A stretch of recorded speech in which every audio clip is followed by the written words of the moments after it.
Lu kenapa diem aja sih Bre dari tadi? Kan lu sendiri yang ngajak kita kumpul, tapi malah lu juga yang bengong mulu dah. Lu lagi ribut ya sama Anggi? Tanya Rido yang membuat saya tersadar dari lamunan. Tahu nih Imam, bengong terus. Lagi mikirin apa sih? Tanya Suluh yang bersandar di depan dada Rido. Saya tersenyum dan mengeluarkan sebatang rokok.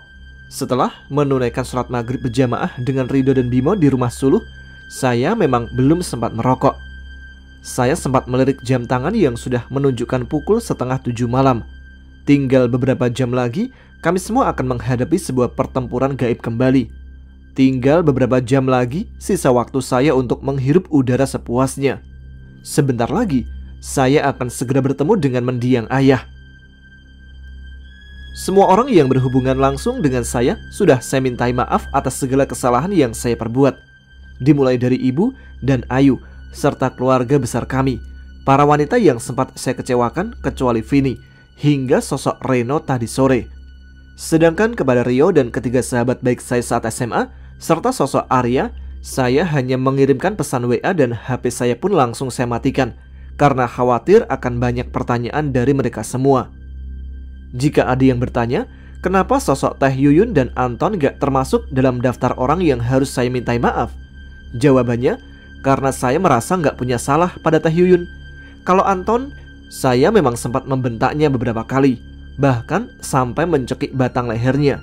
Tapi saya tidak ada niat sama sekali untuk meminta maaf pada Anton, karena takut reaksi lebaynya akan membuat saya malah emosi.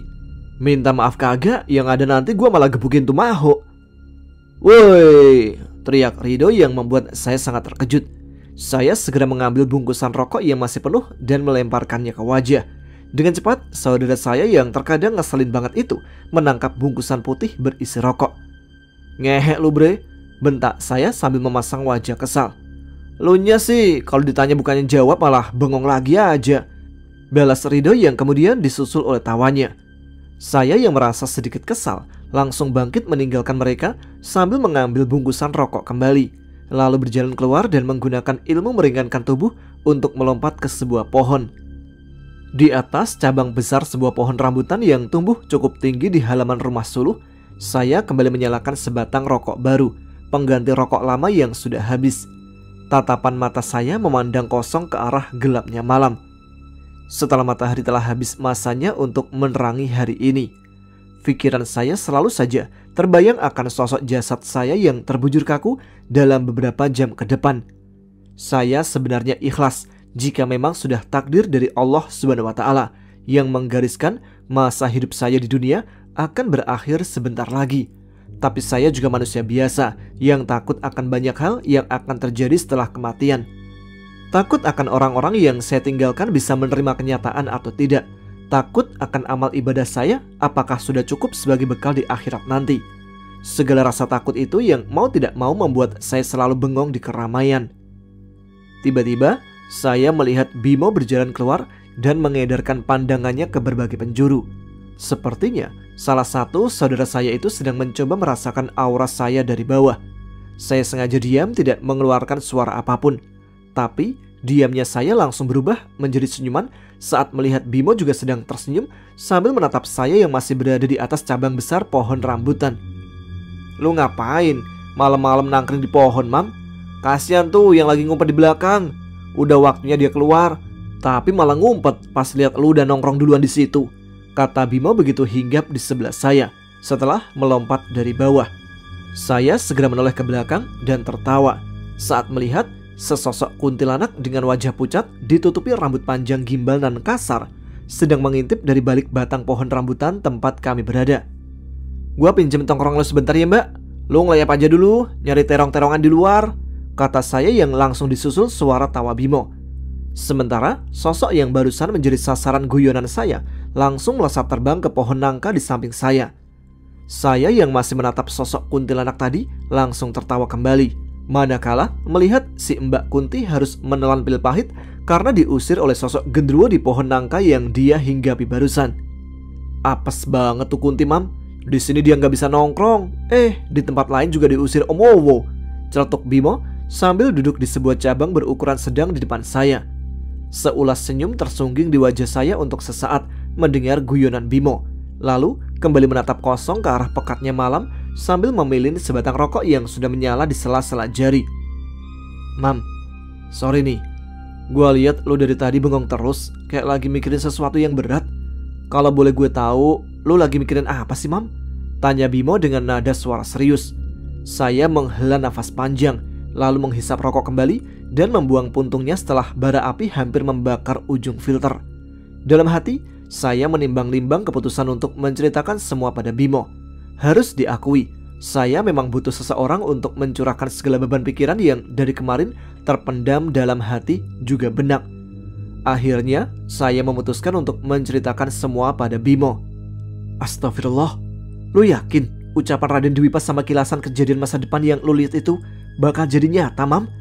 Tanya Bimo dengan kedua mata membesar karena terkejut sambil pindah tempat duduk ke samping saya.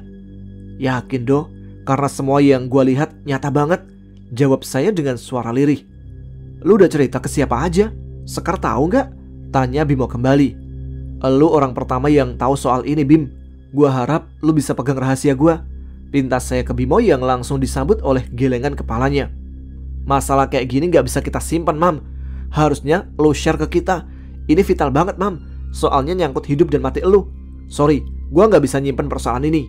Mau gak mau, gua harus cerita ke yang lain, kata Bimo sambil bangkit berdiri dan hendak kembali turun ke bawah. Dengan cepat, saya tarik sweater biru yang Bimo kenakan dan memaksanya untuk duduk kembali di sebelah saya. Please Bim, walau lu ngomong ke Rido sama Suluh gak akan ngerubah takdir gua. Kalau emang gua harus mati di pertempuran nanti, gak apa-apa, gua udah ikhlas kok. Tapi gua gak mau kalau masalah ini jadi beban buat Rido dan Suluh. Please lah, gua mohon banget ke lu Bim. Pintas saya ke Bimo sambil menatap wajahnya yang masih menyiratkan sebuah penolakan. Tiba-tiba Bimo mengambil sebatang rokok dari dalam bungkusan yang ada di genggaman tangan kiri saya, lalu meminta korek gas dan menyalakan ujung rokok yang sudah ada di sela kedua bibirnya. Untuk beberapa saat Bimo terbatuk-batuk. Saya tersenyum melihat reaksi salah satu saudara saya itu yang mencoba meredam beban pikirannya dengan hembusan asap rokok dari mulutnya. Kampret, gua pikir rokok bisa bikin perasaan tenang kayak yang banyak orang bilang. Tenang apaan? Yang ada malah mulut gua sepet begini. Maki Bimo sambil melempar sisa rokok yang ada di tangannya ke bawah. Saya tertawa mendengar makian Bimo, lalu mengeluarkan sebatang rokok dan sengaja menghembuskan asapnya ke muka saudara saya tersebut. Setelah saya hisap sebelumnya dalam-dalam. Beberapa kali Bimo mengibaskan telapak tangan untuk menghilangkan asap rokok dari wajahnya, lalu menendang kaki saya karena kesal akan perlakuan saya barusan. Saya sendiri hanya bisa tertawa melihat wajah bete Bimo. Heran gua, lu masih bisa bercanda aja di situasi kayak gini, Mam, kata Bimo seraya melirik saya dengan sedikit sinis. Ya elah, emang gua harus gimana, Bim? Nangis sambil teriak-teriak gitu? Ya kagak lah. Soal mati ya mati aja. Kalau emang udah waktunya, mau ngumpet di lubang semut juga gua bakalan mati, Bim, jawab saya sambil nyengir. Ya kagak gitu juga ngomongnya, Mam. Ngomong-ngomong, lu gak minta bantuan Bayu Ambar? Kan dia sakti tuh. Kali aja dia bisa nolongin lu nanti, kata Bimo menyarankan. Sejenak saya tertegun mendengar saran Bimo. Memang Bayu Ambar jauh lebih sakti dari semua jin yang saya kenal. Tapi saya ragu, apakah dia mengetahui permasalahan yang akan segera berlaku di saya dalam beberapa jam ke depan. Sebab saya sama sekali tidak merasakan auranya muncul dari dalam batin. Sesakti apapun makhluk ciptaan Tuhan, gak ada yang bisa menolak kematian, Bim, termasuk Bayu Ambar sendiri, jawab saya dengan nada suara lemah. Bimo sendiri menganggukkan kepala menyetujui kalimat saya barusan. Tapi masa iya kita gak bisa lakuin apapun soal elu, Mam? Setidaknya kita cari solusi apa kayak gitu. Jangan cuma diam menerima nasib, sanggah Bimo sambil memukulkan telapak tangannya ke cabang tempat kami duduk. Kalau nasib mungkin bisa kita rubah, Bim, tapi kematian itu bukan nasib, melainkan takdir yang pasti berlaku ke tiap makhluk hidup, kata saya sedikit terdengar bijak. Tiba-tiba suara Rido terdengar memanggil saya dan Bimo dari bawah. Turun yuk, si kampret nyariin tuh. Oh ya Bim, jangan cerita sama yang lain ya, pinta saya ke Bimo yang langsung disambut dengan anggukan kepalanya dengan lemah. Lu berdua pada ngapain sih malam-malam nangkring di atas pohon, bre?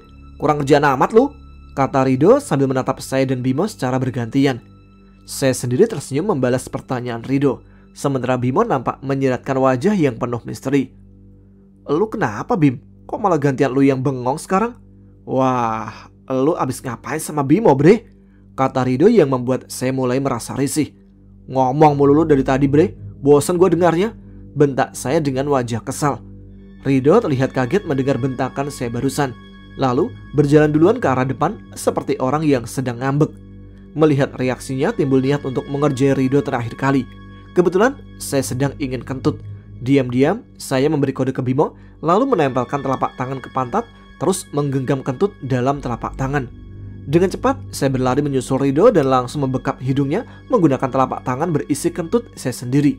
Rido teriak-teriak sambil mencoba berontak, tapi dengan kuat saya pegang tubuhnya dari belakang agar dia bisa menikmati sensasi bau kentut saya lebih lama. Mamam untuk kentut, Rido. Bangsat! Teriak Rido yang sempat mual-mual lalu mengejar saya dari belakang.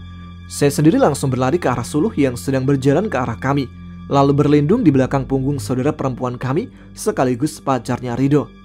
Yang, minggir Yang, aku mau gampar si Imam tuh, pinta Rido sambil mencoba menangkap saya yang masih tertawa di belakang Suluh. Kalian apa-apaan sih berdua? Kayak anak kecil main kucing-kucingan, kata Suluh dengan suara tinggi. Si kampret tuh Yang, masa muka aku dibekap pakai kentutnya? Mana bau telur busuk lagi? Bleh, kata Rido yang kembali merasa mual. Saya dan Bimo lagi-lagi tertawa terbahak-bahak, sementara Suluh sendiri mencoba menahan tawanya, lalu mengusap-usap punggung kekasihnya yang masih berlutut menahan muntah. Tiba-tiba saya terdiam karena merasakan aura kuat sedang menuju ke arah kami. Bimo yang juga merasakan hal serupa menoleh ke arah saya. Suluh dan Rido juga mulai berdiri dan menatap wajah saya serta Bimo secara bergantian. Mendadak muncul sosok Kisuta dengan wajah cemas di hadapan kami berempat. Sesudah membalas salam kakek moyang kami langsung mencium tangan beliau bergiliran, lalu kembali melangkah mundur 2 langkah ke belakang. Segera panggil jin penjaga kalian masing-masing, cucu-cucuku. Pertempuran melawan angkara murka akan kembali kalian hadapi malam ini, ucap Kisuta dengan wajah masih diselimuti kecemasan. Jantung saya seakan melambatkan detakannya begitu mendengar kalimat Kisuta barusan. Jadi saat yang saya tunggu-tunggu akan terjadi tidak beberapa lama lagi. Bimo langsung menoleh ke arah saya dengan kedua mata yang menyerot sendu dan langsung saya balas dengan senyuman manis sekedar untuk menenangkannya. Pertempuran untuk melindungi kitab langit harus kalian hadapi dengan raga kasar, bukan lagi sukma seperti saat melawan Raja Siluman di masa lalu. Kalian tidak perlu bertanya mengapa. Hal ini karena kemauan Ki Purwagali sebagai pelindung utama kitab tersebut. Aku tidak bisa berlama-lama di sini karena Ki Purwagali sedang menunggu kedatangan musuh, ucap Kisuta yang membuat kami semua saling pandang untuk beberapa saat.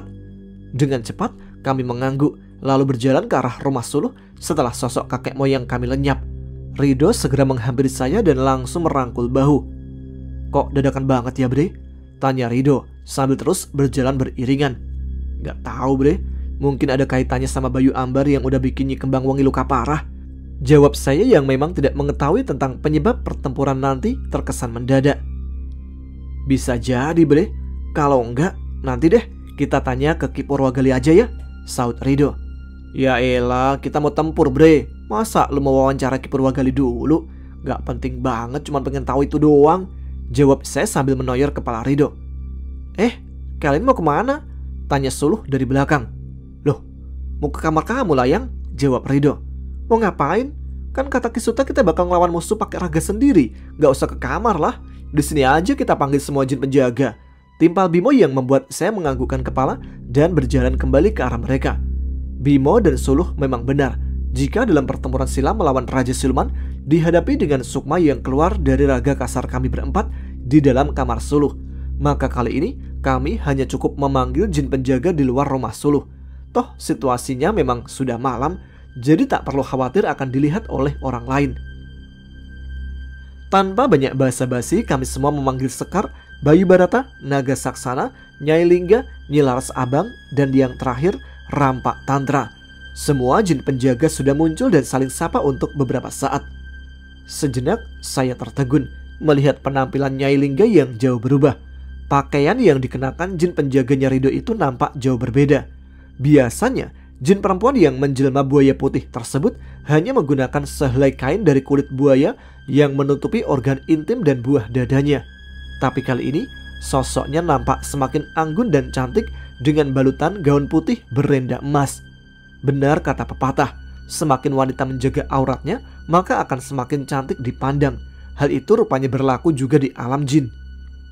Ridho yang menyadari kedua mata saya terfokus ke jin penjaganya langsung menginjak sebelah kaki kiri saya. Biasa aja bre, jin penjaga gua udah insyaf dan jadi jin solehah sekarang.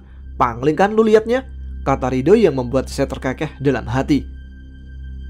Mohon maaf sebelumnya untuk memanggil kalian semua. Seperti yang kalian tahu, kami berempat mendapatkan tugas untuk melindungi kitab langit dari perebutan Raja Tungga. Dan baru saja kakek moyang kami memberitahukan bahwa Raja Tungga sudah bergerak untuk merebut kitab tersebut. Jadi kami harap kalian rela membantu kami berempat untuk melindungi kitab langit, ucap saya sambil memandangi wajah tiap-tiap jin penjaga. Dengan memutuskan untuk menjadi jin penjaga kalian, maka kami pun sudah terikat dengan sumpah kami untuk menjaga kalian. Kami akan bertempur sampai titik darah penghabisan membela tugas yang kalian emban, jawab Sekar Kencana yang disusul oleh anggukan kepala tiap rekannya. Saya tersenyum mendengar jawaban Sekar barusan, lalu mengucapkan terima kasih atas kesetiaan yang sudah mereka semua tunjukkan atas kami. Baiklah, sekarang tolong bawa kami semua ke tempat Ki Purwagali. Tunggu Raden, bukankah kalian harus menggunakan ilmu meraga sukma lebih dahulu? Tanya Bayu Barata dengan wajah heran. Tidak Bayu, kami akan menghadapi Raja Tungga dan kawanannya dengan raga kasar, jawab saya dengan diselingi senyuman. Kelima jin penjaga kami terlihat terkejut mendengar kalimat saya barusan dan saling memandang satu sama lain. Hal itu bisa sangat berbahaya sekali, Cak Ayu, timpal Nyi Laras Abang ke arah Suluh. Itu yang dipesankan kakek moyang kami nih. Aku yakin ada alasan kuat di belakang pesan beliau, jawab Suluh. Itu artinya kita harus bersiap untuk lebih ketat lagi melindungi setiap anak yang kita jaga, sahut naga saksana yang dibalas dengan anggukan kepala Rampak Tantra. Sejenak saya bisa melihat raut keraguan dari wajah Nyai Lingga dan Nyi Laras Abang. Sekar yang juga merasakan hal sama dengan saya segera melayang mendekati kedua rekannya, lalu membisikkan sesuatu ke mereka. Baiklah, aku siap mengorbankan nyawa untuk keselamatan anak yang kujaga, ucap Nyi Laras Abang dengan suara mantap dan diikuti dengan tatapan penuh keyakinan dari kedua mata Nyai Lingga. Saya bisa bernafas lega mendengar kalimat Nyi Laras Abang melihat ketetapan hati Nyai Lingga. Kau sudah siap Kang Mas? Tanya Sekar sambil tersenyum ke arah saya. Pandangan mata saya langsung menoleh ke wajahnya yang cantik. Insya Allah aku siap Sekar, jawab saya cukup singkat. Lalu Sekar mulai memegang bahu kanan seiring kedua mata saya yang terpejam. Suasana angin khas pegunungan yang dingin terasa semakin menusuk kulit, manakala saya membuka mata dan mengetahui kami sudah berada di puncak sebuah gunung. Hamparan tanah padas dan luas ada di hadapan kami, lengkap dengan rimbunan pohon-pohon pinus dan cemara yang ada di tiap sisinya. Semua nampak berbeda dengan yang selama ini saya lihat saat dibawa Ki Purwagali ke tempatnya. Beberapa tokoh yang dahulu membantu saat melawan Raja Siluman nampak berbaris memanjang di depan kami. Keempat jin penjaga gerbang barat, timur, dan selatan nampak berdiri di sebelah Ki Suta yang menggantikan posisi Ki Sabdo. Sementara di belakang kami sudah berbaris rapi ratusan jin dengan wujud manusia setengah ular, pengikut Nyi Durga Daksa. Ki Purwagali yang menjadi pemegang kitab langit nampak berdiri paling depan. Tanpa disuruh, Nyai Lingga dan Rampak Tantra memanggil ratusan pasukan anak buahnya yang langsung muncul di samping pasukan Nyi Durga Daksa. Bimo yang sudah siap dengan batu mustika dari Gunung Merapi langsung memanggil bala bantuan dari salah satu tempat paling wingit itu. Sementara Bayu Barata sudah mengundang puluhan kawanan harimaunya yang berukuran sebesar kerbau dewasa. Saya tidak mau kalah. Dalam hati mulai memanggil Raden Jakawastra dan Dewi Arum Kesuma serta Raden Dwipa. Ketiga jin sahabat baik saya itu nampak saling menyapa satu sama lain. Terlebih Raden Dwipa dan Raden Jakawastra, mereka bahkan sempat saling berpelukan, layaknya dua sahabat yang tak pernah bersua dalam waktu lama. Sebentar lagi kita akan tahu penyebab kematianmu anak muda, ucap Raden Dwipa lirih sambil menepuk bahu saya. Saya hanya tersenyum getir mendengar ucapan Raden Dwipa yang menurut saya terlalu jujur tanpa memikirkan perasaan saya sebelumnya. Tiba-tiba Ki Purwagali terdengar memanggil saya dan ketiga saudara agar segera berdiri di depan bersama dirinya. Tanpa banyak bicara, kami berempat langsung menghampiri pemegang kitab langit tersebut. "Alhamdulillah, kalian berempat sudah tiba," ucap Ki Purwagali sambil mengulurkan tangan kanannya. Saya yang berada persis di samping kakek tua tersebut langsung membalas uluran tangan beliau. Seketika saya terpekik karena merasakan hawa sangat panas keluar dari telapak tangan Ki Purwagali. Dengan kedua mata berair akibat menahan rasa terbakar, saya mencoba melepas jabatan tangan kakek tua tersebut. Namun cengkraman tangannya terasa sangat kuat hingga akhirnya beliau tersenyum lalu melepaskan jabatan tangannya. Seketika saya meniup-niup telapak tangan kanan yang nampak mengeluarkan cahaya merah menyala seperti bara api yang terbakar. Tapi sinar merah tersebut perlahan meredup dan berganti menjadi sebuah luka bakar dengan pola melingkar seperti matahari tepat di tengah-tengah telapak tangan kanan saya. Sesaat saya melihat sinar kuning dan hangat layaknya sinar matahari pagi membias dari luka bakar yang ada di tengah telapak tangan kanan saya. Sementara Ki Purwagali terlihat mengulurkan tangannya secara bergantian ke arah Bimo dan Rido. Seperti yang terjadi dengan saya sebelumnya, kedua saudara saya itu pun terpekik kesakitan untuk beberapa saat, lalu menatap telapak tangannya masing-masing. Suluh yang nampak sedikit ragu melihat uluran tangan Ki Purwagali terlihat melirik Rido dan mulai menjabat tangan kakek tua pemegang kitab langit. Setelah Rido menganggukkan kepala ke arahnya, aneh, Suluh sama sekali tidak menjerit seperti kami. Gadis itu malah tersenyum manis saat melihat telapak tangannya yang mengeluarkan sinar beraneka warna. "4 bagian kitab langit sudah kuberikan kepada kalian berempat. Titisan Jagatirta mendapat bagian matahari lengkap dengan segala sinar panasnya. Anak yang dijaga Pangeran Jin dari kerajaan Rampak mendapat bagian bintang dengan sinarnya yang gemerlap. Dan si konyol yang sedikit ceroboh mendapat bulan dengan sinar yang teduh. Sementara kau, Cak Ayu, kau mendapatkan bagian pelangi dengan segala warna yang mewakili semua keindahan di muka bumi," ucap Ki Purwagali ke dalam batin kami berempat sekaligus. Untuk beberapa saat kami semua saling memandangi telapak tangan kanan masing-masing yang terjejak pola matahari, bintang, bulan sabit, lalu menatap wajah satu sama lain dan terakhir menatap wajah Ki Purwagali dengan tatapan tak mengerti. Suluh nampak tersenyum melihat telapak tangannya yang diselimuti sinar berbeda, bak sinar pelangi. "Aku harus membagi kitab langit karena takut tak mampu melindunginya. Lagi pula selama kitab tersebut masih berada di tanganku, aku tetap terperangkap dalam sumpah untuk tidak membunuh satu makhluk pun yang rasanya tidak mungkin bisa kuhindari saat pertempuran nanti. Sekarang 4 bagian kitab langit sudah berada pada kalian tanpa ada satu makhluk pun yang tahu, dan aku sudah terbebas dari sumpah sendiri," kata Ki Purwagali dalam batin kami sambil menatap ke depan. Saya, Rido, Bimo dan Suluh nampak saling memandang satu sama lain untuk yang kedua kali, lalu menatap ke arah yang sama dengan Ki Purwagali. Di mana ratusan tombak di hadapan kami terlihat awan hitam mulai mendekat dengan cepat. "Mereka sudah tiba. Pesanku, kalian akan bertempur menggunakan raga kasar. Jadi berhati-hatilah.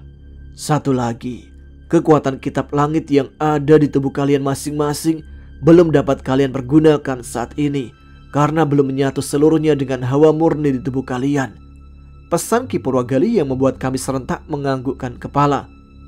Dari arah depan, kumpulan awan hitam semakin mendekat dengan cepat seiring kekuatan dahsyat yang menyertainya.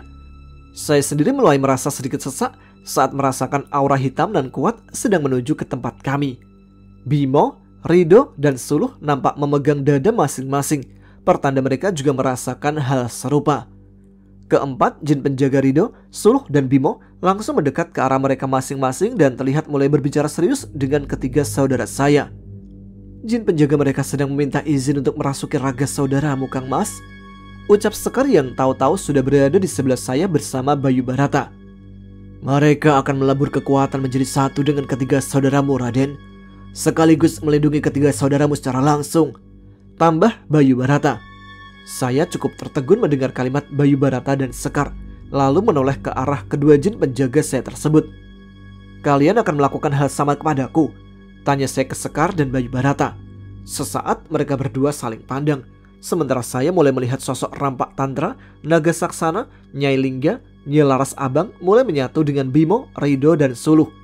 Seketika ketiga saudara saya tersebut melayang setengah tombak dari atas tanah, pertanda kekuatan mereka telah bersatu dengan masing-masing jin penjaga. Kami tidak sepadan dengan cucu langsung dari Raja Jin yang ada dalam tubuhmu, Kang Mas. Tapi aku dan Bayu Barata akan tetap berusaha semampu kami untuk melindungimu, ucap Sekar disusul senyuman Bayu Barata.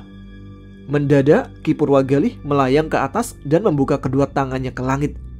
Tiba-tiba dari telapak tangan kakek tua tersebut melesat satu sinar putih ke atas dan langsung menyebar ke segala penjuru gunung tempat kediamannya. Seketika tempat kami berpijak dikelilingi lapisan sinar putih laksana suatu pagar gaib. Pagar semesta, ucap Sekar lirih sambil mengedarkan pandangannya ke semua penjuru.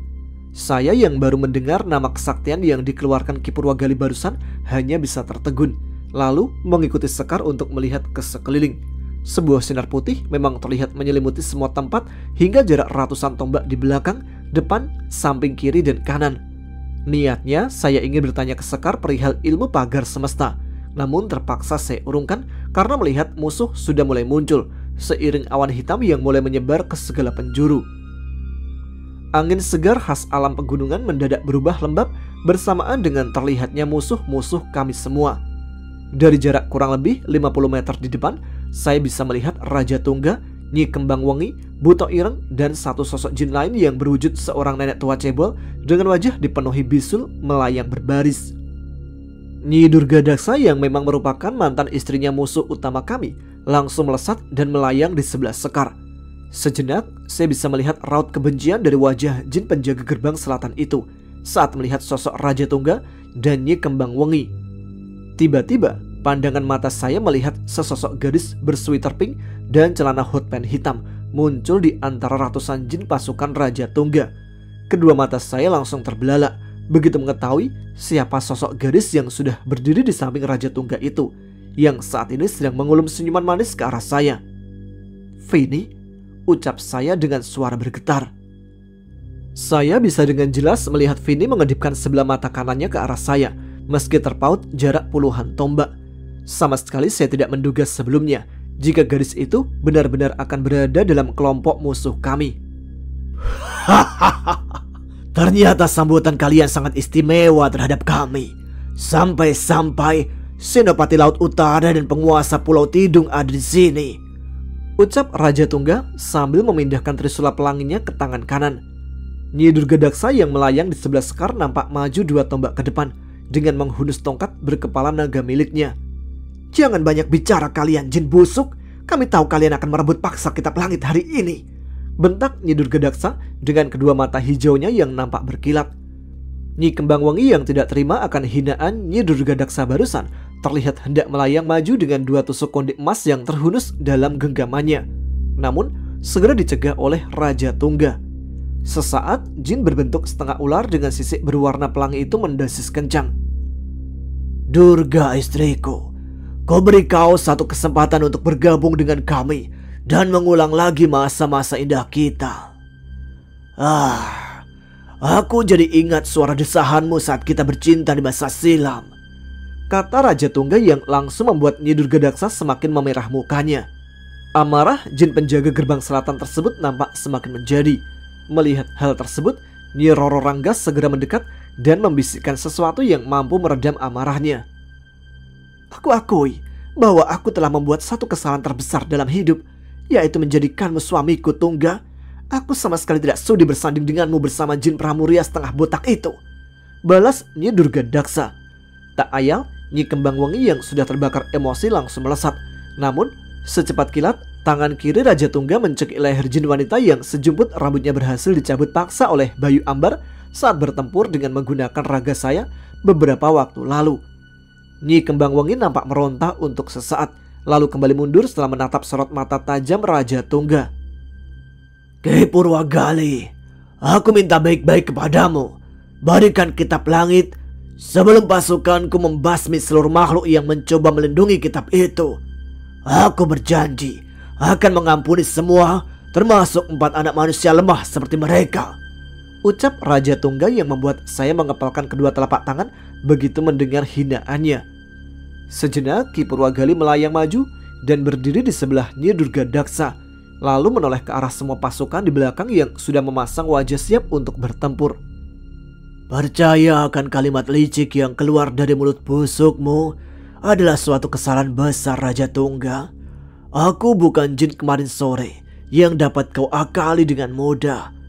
Aku lebih baik mati demi melindungi kitab langit daripada harus melihat angkara murka merajalela di dua alam, jawab Ki Purwagali dengan suara lembut namun mengandung hawa sakti yang mampu menggetarkan tiap sanubari. Mendengar jawaban sosok pelindung kitab sakti, Raja Tungga kembali mendesis, lalu tersenyum dingin dan melirik jin berwujud nenek tua cebol dengan wajah penuh bisul. Si nenek cebol nampak membalas senyuman Raja Tungga dengan sumringah. Deretan gigi hitam yang berlumuran darah nampak terlihat dari mulutnya. Baiklah, rupanya kau lebih memilih untuk mengorbankan ratusan pasukanmu demi melindungi sebuah kitab usang, Ki Purwagali. Malang tak dapat ditolak, untung tak dapat diraih. Hari ini aku bersumpah tidak akan membiarkan satupun dari kalian keluar hidup-hidup, kata Raja Tungga yang disusul dengan menaikkan trisula pelanginya yang sudah memendarkan sinar merah, kuning, dan hijau. 3 lari sinar berbeda melesat ke atas langit, disusul suara riuh dari semua pasukan Raja Tungga yang mulai melesat maju. Saya dan ketiga saudara segera mengeluarkan senjata kami masing-masing, lalu melesat ke depan bersamaan dengan semua pasukan dari pihak kami. Ki Purwagali langsung mencegat Raja Tungga, sementara Nyi Durgadaksa bersama Sekar nampak melayang ke arah Nyi Kembang Wengi. Jin dengan tampilan seorang nenek tua cebol berwajah penuh bisul berhadapan dengan Nyi Roro Ranggas dan Dewi Arum Kesuma. Di lain pihak, Suluh mengejar Vini yang melesat ke arah selatan, di mana saya sedang bersiap melawan Buto Ireng bersama Raden Dwipa dan Raden Jakawastra. Bimo dan Rido yang sudah dirasuki jin penjaganya masing-masing terlihat bersama Bayu Barata sedang memporak-porandakan pasukan musuh. Sementara Ki Sultan nampak masih memperhatikan keadaan, lalu memukulkan telapak tangannya ke atas tanah saat melihat puluhan pasukan musuh sedang berlari ke arahnya. Seketika, tanah yang dihantam oleh telapak tangan beliau bergetar. Puluhan jin pasukan Raja Tungga untuk sesaat berhenti berlari dengan wajah masing-masing penuh waspada, menunggu sesuatu terjadi. Tiba-tiba, tanah tempat mereka berpijak terbelah. Puluhan jin berbentuk manusia setengah ular pasukan Raja Tungga langsung terpelosok jatuh dalam tanah. Ajaib, tanah yang rongkah terbelah itu kembali merapat dengan sendirinya. Sesudah menelan tubuh puluhan manusia ular bersisik pelangi, begitu Ki Suta mengangkat telapak tangannya kembali dari atas tanah. Sebagian manusia ular bersisik pelangi yang berhasil menyelamatkan diri langsung diterkam oleh pasukan harimau milik Bayu Barata dan pasukan manusia buaya putih anak buah Nyai Lingga. Suara teriakan dan jeritan manusia ular seketika bercampur menjadi satu dengan auman puluhan harimau. Saya yang sudah mengeluarkan pedang jagat samudra langsung melompat dan berniat mengayunkan pedang itu ke arah Buto Ireng. Namun mendadak Raden Jakawastra dan Raden Dwipa menghalangi. Biar kami yang menghadapi Buto Ireng, anak muda. Sudah lama aku tidak mengeluarkan kesaktian bersama Tuan Senopati Kerajaan Laut Utara, pinta Raden Dwipa sambil tersenyum ke arah Raden Jakawastra. Sebuah kehormatan bisa bertempur bersama penguasa Pulau Tidung, jawab Raden Jakawastra yang sudah menghunus pedang perak miliknya. Dari atas, saya melihat Buto Ireng melayang berputar lalu mengepakkan dua sayapnya ke arah kami. Dua rangkuman gelombang angin dahsyat dengan sangat cepat menerjang menuju tempat kami berada. Sebuah senyuman dari Raden Dwipa langsung dibalas anggukan kepala oleh sahabat baiknya Raden Jakawastra. Secepat kilat, kedua tokoh yang bukan sosok sembarangan itu melesat sambil mengibaskan jubah emas milik Raden Dwipa dan ayunan pedang perak dari Raden Jakawastra. Suara gemuruh serangkuman angin maha dahsyat yang tercipta dari kibasan jubah emas penguasa Pulau Tidung terdengar menderu, disusul selarik sinar perak berkekuatan sama dari Jakawastra dan terus melesat ke arah dua rangkum angin hasil kepakan dua sayap Buto Ireng. Sebuah ledakan hebat tercipta dan membuat suasana gelapnya malam terang benderang untuk beberapa saat. Kedua tokoh yang sama-sama hidup di lautan tersebut tersurut satu langkah ke belakang. Lain halnya dengan sosok Buto Ireng yang terpental jauh dan jatuh menghantam tanah padas dan keras. Sesaat, jin manusia kelelawar itu bercicit kesakitan sambil mengibaskan kedua sayapnya yang nampak bolong, hangus di beberapa bagian. Saya sempat menoleh ke arah Ki Purwagali yang nampak sedikit kewalahan menghadapi Raja Tungga. Sementara kedua telinga saya mendengar suara jeritan suluh. "Rakas, tolong saudara perempuanmu, Ger. Gadis yang menjadi lawannya akan mengeluarkan ajian Bedoyo Jiwo. Biar aku yang membantu Ki Purwagali," ucap Ki Suta yang terdengar dalam batin. Saya mengangguk dan langsung melompat ke arah suluh yang sedang bersandar di sebuah batu pipih bersama Nyi Laras Abang di sebelahnya. 10 tombak dari Vini. Kedua wajah sosok perempuan berlainan alam itu nampak pucat dan masing-masing sela bibirnya mengeluarkan sejak darah hitam serta merah. Rido yang sepertinya mendengar juga jeritan suluh tiba lebih dahulu dan segera membantu suluh berdiri. Sementara saya langsung mendarat tepat 2 tombak di hadapan Vini. "Imam," ucap Vini lirih sambil berjalan mendekat. Namun seketika langkah kaki gadis itu terhenti dan kembali dengan posisi bersiap. Tatkala melihat Rido bangkit dari dekat suluh dan berjalan mendekati saya sambil mengayunkan cambuk langit selatan. Wajah Rido terlihat memerah pertanda sudah termakan emosi karena melihat pacarnya terluka. Lalu mulai melecutkan cambuk langit selatan ke udara dan siap menyerang Vini. Suara lecutan cambuk sakti milik Rido terdengar keras, disusul letupan api merah yang terpercik di tiap ujung lecutan cambuk. Vini sendiri nampak santai melihat reaksi Rido dan menatap wajah saya lekat-lekat. "Lu minggir bre, gue bakal hajar tuh perek sekarang juga," bentak Rido dari belakang dan seketika membuat kedua mata Vini terbelalak. "Sabar bre, lu mendingan obatin suluh dan Nyi Laras Abang biar gue coba ngomong ke Vini. Biar gimana juga dia cuma cewek biasa yang gue yakin masih dipengaruhi Raja Tungga. Dan dia juga teman gue bre," bujuk saya kepada Rido yang masih dirasuki naga saksana serta Nyai Lingga. "Kurang ajar, biar gue sobek mulut lu," bentak Vini yang segera merapatkan kedua kakinya. Pertanda gadis itu mulai mengeluarkan ajian Bedoyo Jiwo. Saya yang sudah pernah melihat kesaktian ilmu langka tersebut langsung menyuruh Rido untuk menjauh dan berniat mencoba membujuk Vini. Tapi terlambat, gadis itu benar-benar sudah menyatu dengan kesaktiannya. Hal tersebut dibuktikan dengan kedua bola mata Vini yang berubah hitam semua. Berbeda saat gadis itu melawan ayahnya Arya bersama Buto Ireng. Kedua mata saya terpaku melihat Vini mulai merentangkan kedua tangan, lalu bergerak ke kiri dan ke kanan dengan lemah gemulai. Kemudian tubuh gadis itu nampak meliuk-liuk dan berputar seperti orang yang sedang menari. Kedua indera penglihatan saya seakan tak mau lepas dari memandangi sosok Vini. Seolah-olah saya sedang tersirap hawa mistis yang keluar dari tiap gerakan tarian gadis itu yang indah. Pendaran 2 sinar merah mulai terlihat muncul di telapak tangan Vini yang sesekali terbuka dan terkepal. Kedua mata hitamnya yang terpejam sesaat kembali terbuka seiring pendaran sinar merah yang menyelimuti kedua telapak tangan Vini semakin terang. Pedang jagat samudra yang masih tergenggam di tangan saya terasa bergetar bersamaan dengan semakin cepatnya gerakan tarian Vini. "Minggir dari sana Kang Mas," teriak Sekar setelah berhasil menyabetkan selendang emasnya ke arah Nyi Kembang Wengi. Dewi Arum Kesuma yang masih menyerang sosok jin berupa nenek tua cebol bersama Nyi Roro Ranggas juga terdengar memperingatkan saya untuk segera pergi dari tempat itu. Saya seketika sadar akan pengaruh hawa mistis dari ajian Bedoyo Jiwo yang sudah siap dihantamkan ke arah saya dan Rido. Mam, minggir!"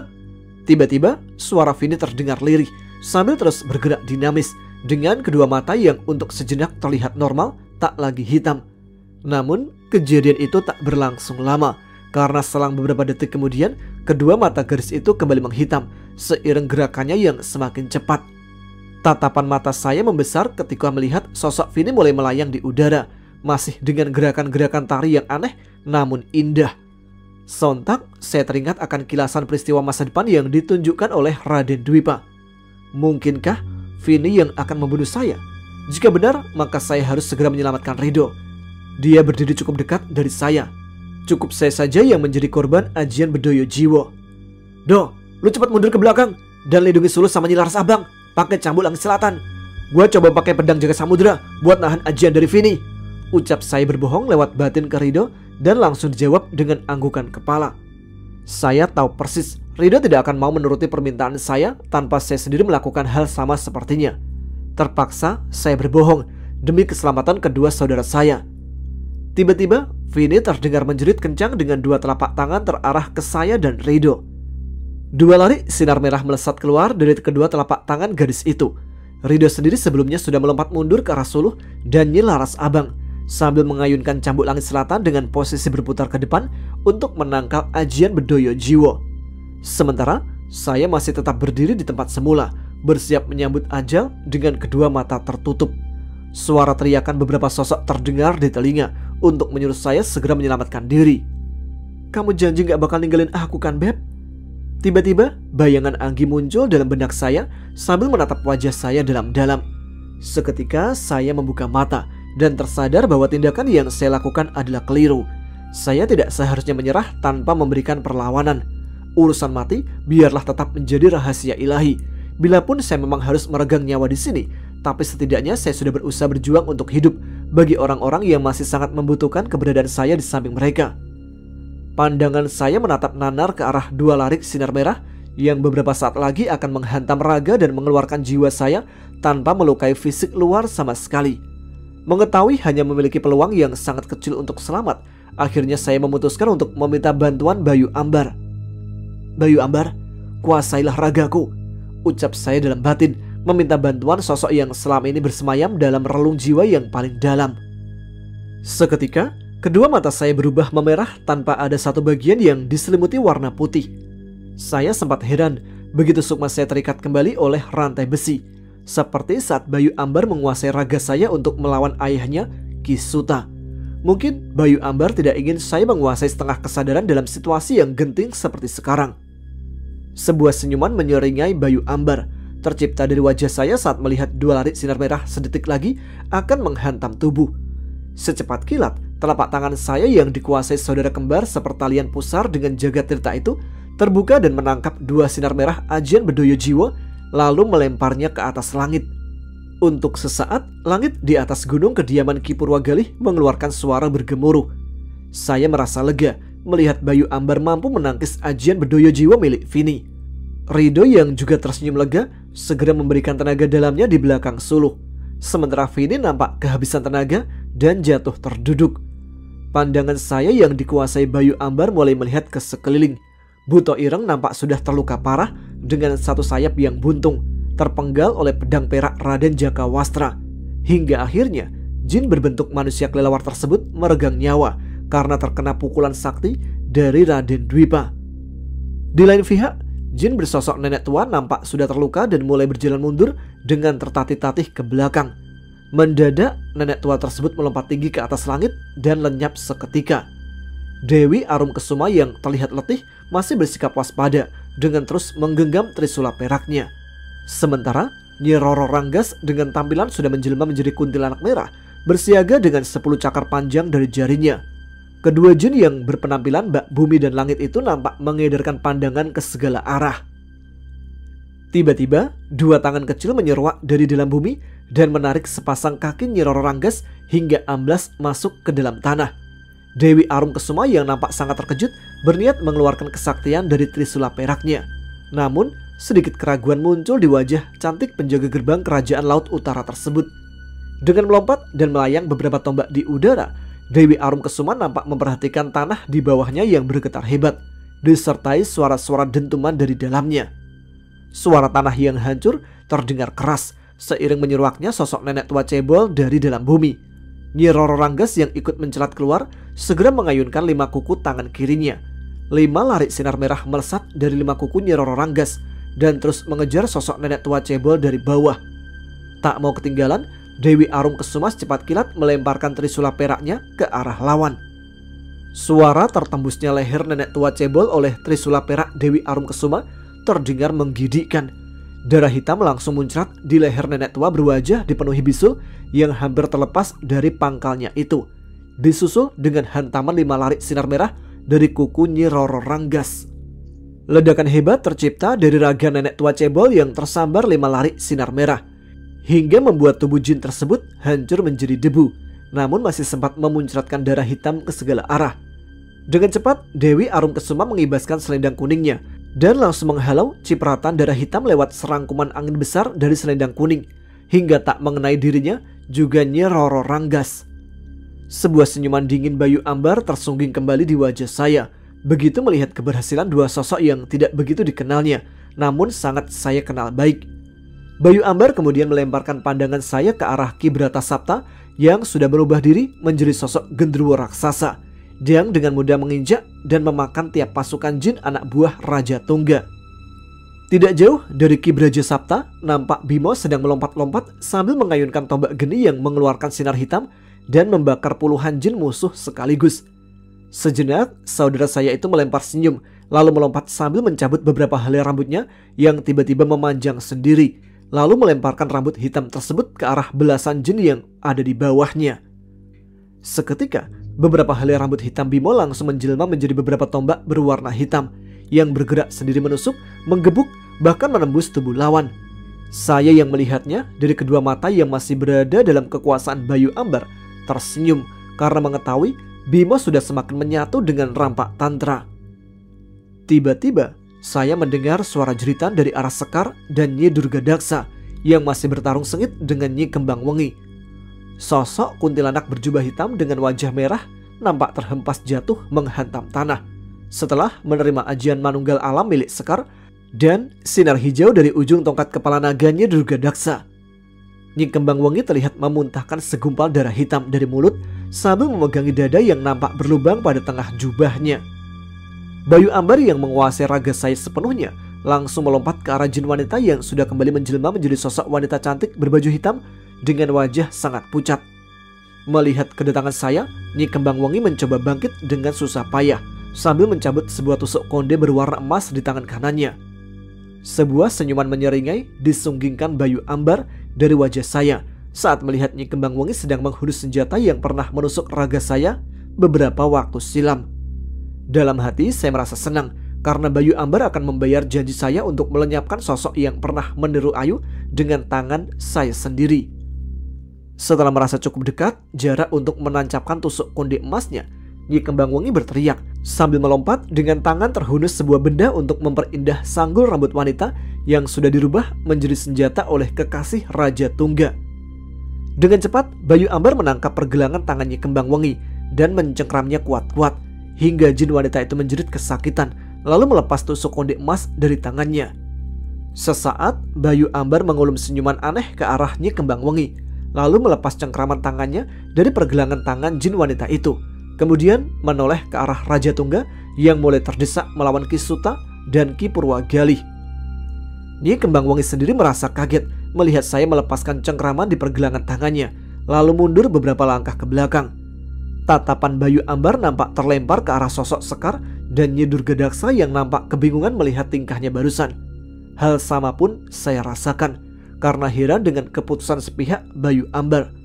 Nyi Durgadaksa yang hendak melesat terbang ke arah musuh bebuyutannya itu terlihat kesal saat dihentikan oleh Sekar. "Mengapa kau lepaskan Nyi Kembang Wengi, Bayu?" tanya saya yang tidak mengerti alasan Bayu Ambar mengurungkan niat untuk melenyapkan sosok jin wanita yang sangat ingin saya bunuh itu. "Aku tidak mau main-main dengan jin lemah sepertinya. Ada sosok lain yang menjadi incaranku," jawab Bayu Ambar yang masih menatap ke arah pertempuran Raja Tungga melawan Ki Suta dan Ki Purwagali. Saya terdiam mendengar jawaban Bayu Ambar, lalu memutuskan untuk melepaskan diri dari jeratan rantai hitam yang mengekang sukma saya. Namun, walaupun segala usaha sudah saya coba, tak juga mampu mengendurkan ikatan rantai barang 1 inci pun. "Bayu Ambar, tolong kau lepaskan sukmaku dari jeratan rantai milikmu. Aku rasa bantuanmu sudah sangat cukup kali ini." Bayu Ambar menyunggingkan senyuman dingin di wajah saya sebagai jawaban awal dari permintaan saya barusan. "Nanti dulu anak manusia, aku masih memerlukan ragamu untuk melenyapkan satu sosok lagi. Setelah itu, kita akan bicarakan kembali permasalahan ini," jawab Bayu Ambar sambil melirik sesaat ke arah telapak tangan saya yang terjejaki luka bakar dengan pola matahari. Sejenak, Bayu Ambar kembali mengedarkan pandangannya ke sekeliling. Sisa pasukan musuh sudah jauh berkurang. Hanya tinggal sosok Raja Tungga dan Nyi Kembang Wengi yang kesaktiannya boleh dibilang tinggi baginya. Sosok-sosok seperti Raden Jakawastra dan Raden Dwipa nampak tersenyum ke arah saya, meski dari wajah mereka terlihat rasa bingung yang sama dengan Sekar dan Nyi Durgadaksa. Sementara Ridho sudah berdiri bersama Suluh yang terlihat sudah pulih. Sosok Naga Saksana dan Nyai Lingga yang sempat merasuki Ridho juga sudah keluar dari raga saudara saya tersebut dan saat ini sedang membantu memulihkan luka Nyi Laras Abang. Ki Brajasapta yang sudah kembali menjelma menjadi sosok laki-laki gagah sedang berdiri di sebelah Bayu Barata bersama pasukan harimaunya. Tidak jauh dari mereka, Dewi Arumkesuma terlihat mengulum senyuman manis ke arah saya sambil memainkan rambut hitam dan panjang di samping Nyi Roro Ranggas yang kembali menjelma menjadi wanita cantik bergaun merah. Tinggal Bimo dan Rampak Tandra yang sudah berpisah raga sedang menghabisi sisa-sisa pasukan musuh dengan kesaktiannya masing-masing. Semua wajah yang dipandangi Bayu Ambar menggunakan kedua mata saya nampak menyiratkan rasa puas akan kemenangan yang sebentar lagi kami raih. Dari arah beberapa tombak di atas kami, Raja Tungga tampak semakin terdesak oleh serangan demi serangan dari Ki Suta dan Ki Purwagali, hingga satu lari sinar biru dari telapak tangan Ki Purwagali menghantam tepat di dada makhluk setengah ular tersebut. Setelah 3 sinar pelangi dari trisulannya berhasil dihempaskan Ki Suta, sontak tubuh Raja Tungga terpental bersama trisula pelanginya yang terlepas dari genggaman tangan dan tertancap beberapa tombak di sampingnya. Tiba-tiba, sosok saudara kembar sepertalian pusar dengan Jagatirta itu menaikkan tangan kanan saya ke arah Raja Tungga yang masih terhempas melayang. Seketika, tubuh Raja Tungga terhenti melayang di udara dan tertarik dengan sendirinya ke arah saya yang masih mengulurkan tangan di bawah kekuasaan Bayu Ambar. Semua pandangan bingung tiap sosok mengarah ke Raja Tungga yang sudah berdiri gontai di sebelah saya. Nyi Kembangwangi yang melihat Raja Tungga langsung berlari ke arahnya, sementara Bayu Ambar hanya tersenyum dingin ke arah 2 sosok jin yang saat ini berada di samping. "Apa maksud kamu menyelamatkan Raja Tungga, Bayu?" tanya sukma saya dengan nada membentak sambil mencoba berontak dari jeratan rantai yang mengikat jiwa. Bayu Ambar lagi-lagi tersenyum dingin mendengar pertanyaan saya barusan, lalu menetap ke arah Ki Suta dan Ki Purwagali yang mulai perlahan turun berpijak di tanah 5 tombak dari tempat raga saya berdiri. Raja Tungga yang melihat kedua sosok tersebut langsung melepaskan diri dari pelukan Nyi Kembangwangi dengan mendorong tubuh wanita itu hingga terjatuh di atas tanah, lalu mendekat ke arah Bayu Ambar. "Rencana kita berhasil, Tuan. Sebaiknya kau lekas melenyapkan 2 jin itu," ucap Raja Tungga yang membuat saya sangat terkejut. Seketika, rantai hitam mengikat jiwa saya amat kuat begitu saya mulai merasakan gelagat tidak baik dari Bayu Ambar. Saya segera memusatkan hawa murni sukma untuk menguasai setengah dari raga yang sudah dalam kendali Bayu Ambar. Namun gagal, usaha saya tidak menghasilkan apapun. Yang ada malah jeratan rantai hitam semakin kuat mencekik leher. "Ananda Bayu Ambar, mengapa kau melindungi musuh kita?"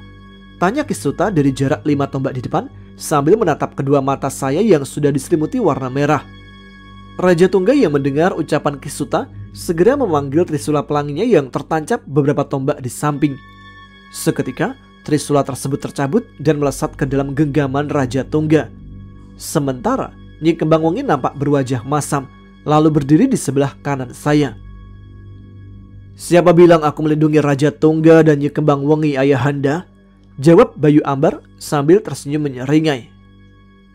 Sesaat, saya merasakan 2 telapak tangan teraliri suatu kesaktian mengandung hawa dahsyat milik Bayu Ambar. Raja Tungga dan Nyi Kembangwangi yang masing-masing sedang berdiri di samping saya nampak melirik bingung ke arah raga saya yang sudah dikuasai Bayu Ambar. Secepat kilat, 2 tangan saya yang masih dikuasai Bayu Ambar mencekik leher Raja Tungga dan Nyi Kembangwangi.